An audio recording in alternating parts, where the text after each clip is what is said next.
La famille, aujourd'hui, on va parler d'une rencontre que personne ne s'attendait. Big Ozee et Imra. Depuis que les images que tout le monde en parle sur les réseaux. Mais avant de commencer, abonne-toi, like et reste jusqu'à la fin de cette vidéo parce que ce que Big Ozee a raconté sur Imra va te choquer. Au départ, ça semblait être une simple rencontre, mais ce qui s'est passé ensuite a rapidement fait le buzz. On va regarder la vidéo ensemble sans tarder. La première fois que je parle à Imra, c'est sur Instagram.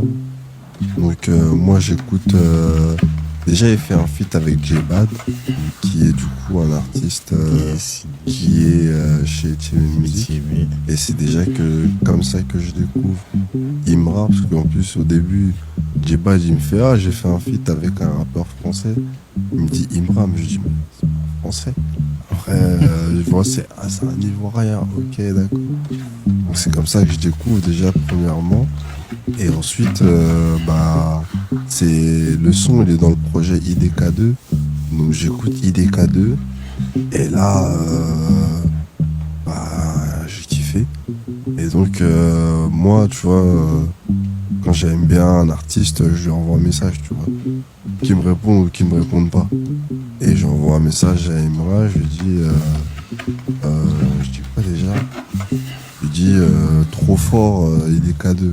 En mode, pas de félicitations, quoi. Et je m'attendais pas trop à ça, mais il me répond, il me dit, merci, ça fait plaisir. J'espère un jour on travaillera ensemble. Parce que il a vu le travail qu'on a déjà fait avec TV Music, etc. Et sur le moment, je dis avec grand plaisir. On est ensemble, Ghana, Côte d'Ivoire, ça bouge pas. Et moi aussi, j'espère qu'un jour on travaillera ensemble. Et un jour, j'apprends qu'il quitte Def Jam. Et je me dis que c'est l'occasion. Donc je lui envoie un message, je lui dis écoute, tu quittes Def Jam, nous on est là, on sera intéressés. Qu'est-ce que t'en penses, quoi? Ouais. Et on s'arrange et on démarre avec la mixtape une fois. Donc après la mixtape une fois, c'était déjà un truc sur lequel il avait déjà bossé. Donc on travaille sur un projet fini, mais on travaille sur un projet fini sur lequel il faut apporter de la force. Donc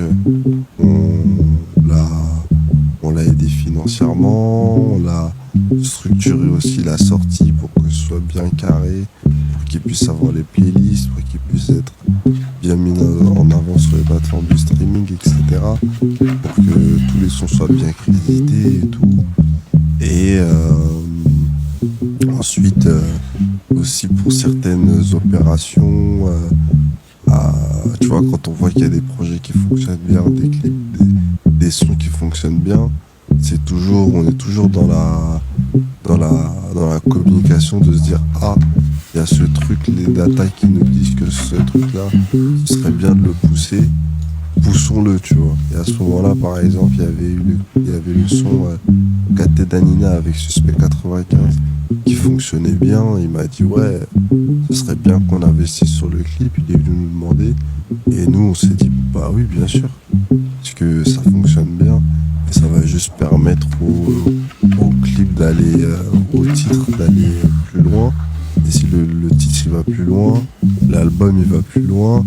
Et en fait, on continue à faire avancer la marque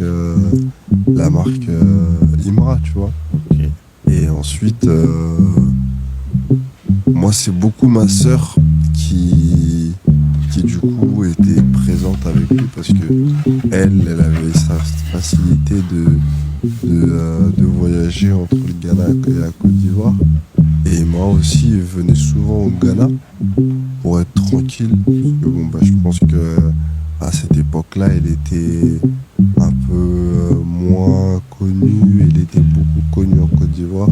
Et du coup, c'était compliqué de marcher dans la rue et d'être tranquille. Et quand il vient au Ghana, il prend vraiment du temps pour aller au studio, enregistrer Jeune et riche, etc. Il prend vraiment son temps, on lui met à disposition des compos, on lui met à disposition des studios, on l'aide. Mais ça reste une collaboration où on on est vraiment limite égal à égal, tu vois. On ne voulait pas se créer un truc où soit il nous appartient, ou soit nous on se sent lésés ou quoi que ce soit. On est vraiment dans une collaboration, où on est égal à égal, et les intérêts et les intérêts et les dommages sont partagés, quoi. Donc si ça foire pour tout le monde. Si ça marche, ça marche pour tout le monde, quoi. Et on a avancé comme ça jusqu'à ce que voilà, nous quand tu dis qu'on a apporté de la stabilité à Emira, bah, je pense que c'est vrai, dans le sens où on avait ce côté très carré de se dire que voilà, on va faire les choses, sortie, upload, tu vois. Enfin, on lui a montré aussi que il y avait de l'intérêt à respecter les codes des plateformes de streaming pour justement en bénéficier, en fait, tout simplement. Et justement, il a réussi à en bénéficier jusqu'au point que voilà, aujourd'hui tu le vois dans toutes les playlists, aujourd'hui tu le vois en cover, aujourd'hui tu le vois sur toutes les plateformes, et ses sons performent bien. Et après le reste, on va pas se mentir, hein, c'est les ultras, hein, c'est apporter du contenu pour que la fanbase puisse consommer, et une fois que ça consomme, les algorithmes ils fonctionnent aussi, et lui aussi après derrière il est très présent sur les réseaux sociaux, alors avec que ce soit les clashs et autres, mais en tout cas ça a permis de faire en sorte que la marque évolue, et